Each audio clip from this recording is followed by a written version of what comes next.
but truth has endurance. The acts complained of in these cases that we're going to file occurred primarily in New York, either Manhattan or the Hamptons, or occurred in California, primarily in Los Angeles, or in Florida, primarily in Miami.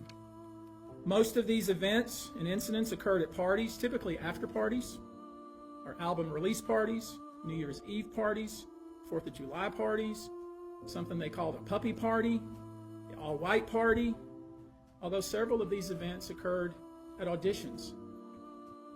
Many times, especially young people wanting to break into the industry, were coerced into this type of conduct in the promise of being made a star, or in the promise of having Sean Combs listen to their tape, or even let them read for Sean Combs. You should know that some of this behavior occurred at well-known venues in New York City. Some of this behavior occurred at private residences of people that we all know. Some of this behavior occurred at hotels that we're all familiar with. You should know that more than 55% of the victims filed reports, reported this conduct to either the authorities, that is the police, or to hospitals.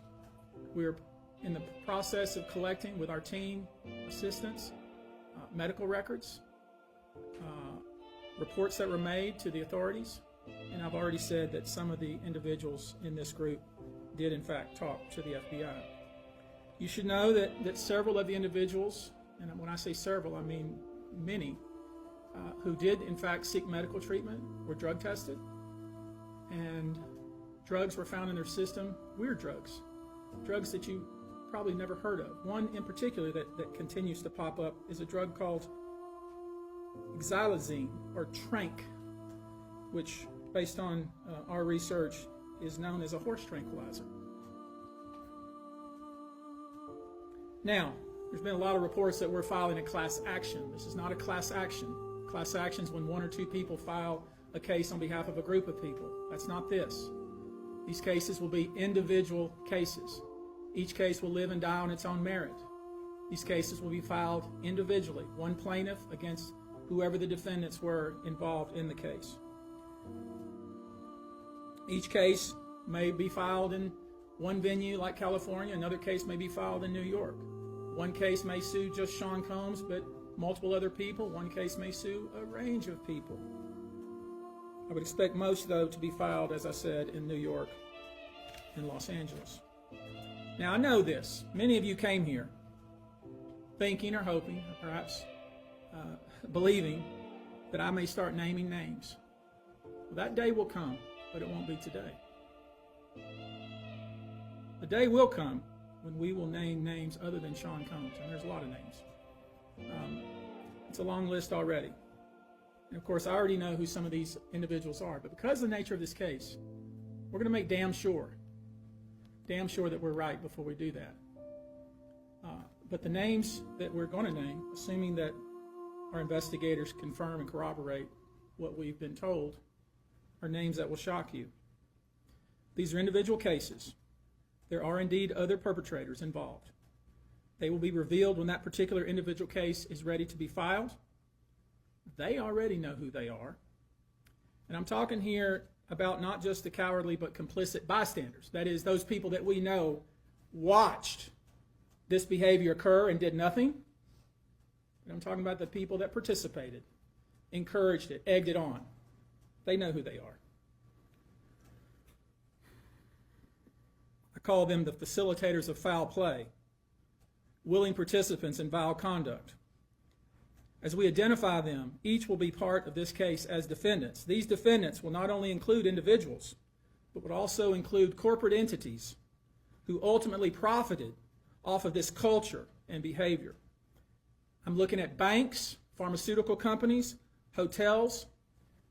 We know that many of these individuals were paid cash. We know that many of these individuals involved, whether they were the ones being assaulted and abused, or they're witnessing other people being assaulted and abused and then paid and threatened and told to leave. Typically paid 10 grand in cash and told to leave. And then threatened as they were leaving. So in addition to Sean Combs, you should know the defendants in these cases we're going to file will include anyone, of course, who engaged in the assault or exploitation, anyone who participated in such in any way, anyone who encouraged or facilitated this conduct, anyone who was in the room and watched it happen but made no effort to stop it, any venue or venue owner who was aware of what was going on but failed to stop it, any individual or entity who knew about the conduct and benefited from it but did nothing to report it or stop it, and any individual or entity who covered it up or helped cover it up. These people who know who they are should just come forward now.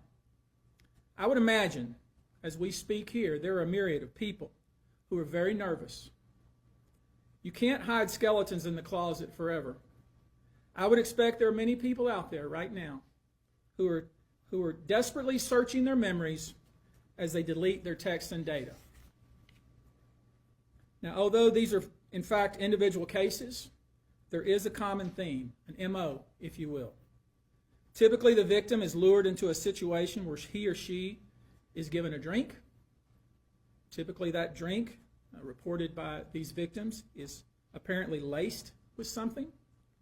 Once that drink takes effect, the perpetrators perform all kinds of sexual acts on the victims, many times passing him or her around as other people watch and enjoy the show, and then leave the victim ashamed, confused, injured, and wondering what happened.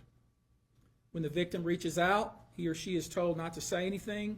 Sometimes there are threats of physical violence or financial repercussions or bodily harm.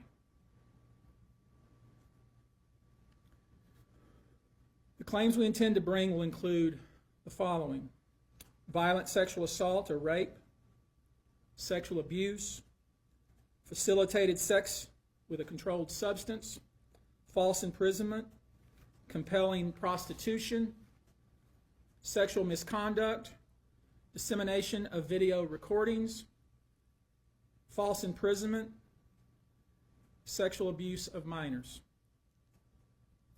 Given the large volume of cases, and given our other docket obligations, and given the fact that we want to be sure when we file these cases that they are fully vetted, I expect we'll start filing these cases against Sean Combs and other perpetrators within the next 30 days. So first off, this hurts. And when I say this hurts, don't get it twisted. I don't feel nothing for people who do stuff like whatever Sean Combs did. But this is, Bad Boys, like, this was like a part of my growing up. Like for the past, I want to say 20-something years, I'm 43. It's been Bad Boy. It's been Biggie Smalls, Craig Mack, Total, Little Kim, Black Rob, and the list goes on and on. I'm forgetting some people, but the point is, I don't know how to feel about this. Like, how can I listen to the music the same anymore? It's like when I hear Diddy say, take that in a song. What do you mean by that? I don't know how to process that anymore. And I'm not even trying to make a joke out of it, but I feel like I've been lied to like my whole younger adult life. It's always hard for me to process when I see people like Puff, they get these opportunities, they become millionaires, and it's not even just him, it's a lot of other people also, and they have everything you could ever dream of. A kid coming out the hood, cars, clothes, jewelry, stable living, you're able to take care of your mother, your family, and then throw it all away?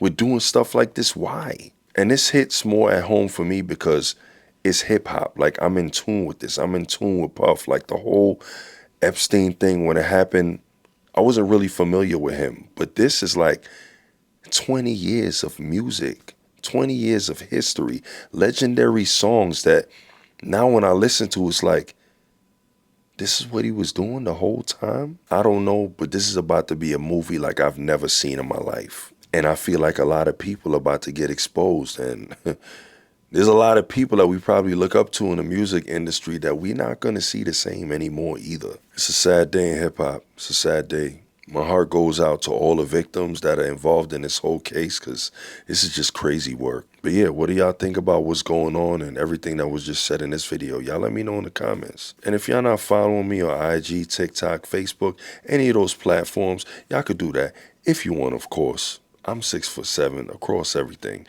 respectfully, of course. And I'm out.